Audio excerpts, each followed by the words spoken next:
மனித வாழ்வில் பல வரங்கள் கிடைத்தாலும் குழந்தை வரம் மிகப்பெரிய ஆசீர்வாதமாகும். அது நம் அடுத்த தலைமுறையின் செல்வமாகும். தற்போது உள்ள சூழலில் குழந்தை தாமதமாவது இயல்பாகிவிட்டது என்றாலும், இந்த பதிவு நீண்ட நாள் குழந்தை பேறுக்காக சிகிச்சை பெற்று பலன் கிடைக்காதவர்களுக்கானதாகும். திருவெண்காடு நவகிரகங்களில் புதன் பகவான் அருள் புரியும் புனித தலம். இங்கு திருஞான சம்பந்தர் அருளிய திருவெண்காடு பதிகம் குழந்தை பேறு இல்லாதவர்களுக்கு மிகுந்த பலன் தருவதாக நம்பப்படுகிறது. இந்த பதிகம் உருவான வரலாறு: பெண்ணாடகத்தில் வாழ்ந்த அச்சுத களப்பாளர் என்பவருக்கு திருமணம் ஆகி நீண்ட காலம் குழந்தை பேறு இல்லை.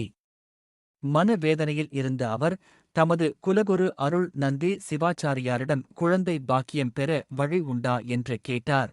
குலகுரு கூறியபடி கயிறு சாத்தி உத்தரவு கேட்டபோது திருஞான சம்பந்தர் அருளிய திருவெண்காட்டு பதிகம் கிடைத்தது.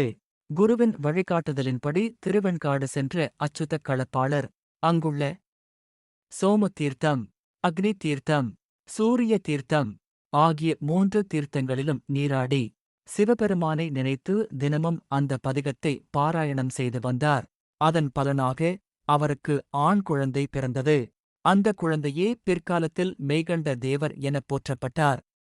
நீண்ட காலமாக குழந்தை பேறு இல்லாதவர்கள் திருவெண்காடு சென்று 3 தீர்த்தங்களில் நீராடி பிரம்ம வித்யாம்பிகை சமேத சுவேதாரண்யேஸ்வரை வேண்டி திருஞான சம்பந்தர் அருளிய இந்த சக்தி வாய்ந்த பதிகத்தை தினமும் பாராயணம் செய்தால் நிச்சயம் குழந்தை பாக்கியம் கிடைக்கும்.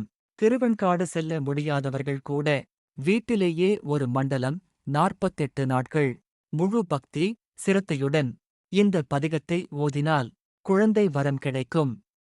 பிரம்ம முகூர்த்த நேரத்தில் ஓதினால் மிகவும் சிறப்பு. இந்த பதிகம் திருஞான சம்பந்தர் 2ஆம் திருமுறையில் அருளப்பட்டது.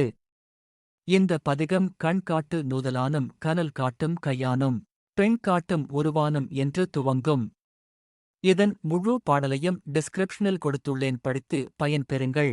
இந்த பதிகத்தை படிப்பதோடு மட்டுமல்லாமல் நல்ல சத்தான உணவுகள், நல்ல தூக்கம், உங்களுடைய வாழ்க்கை முறையில் சிறு மாற்றம் செய்து முழு நம்பிக்கையோடு இந்த பதிகத்தை 48 நாட்கள் பக்தியுடன் சொல்லுங்கள். நிச்சயம் ஈசன் அருளால் குழந்தை பேறு கிடைக்கும். இதை படித்து பயன்பெற்றவர்களில் நானும் ஒருவர்.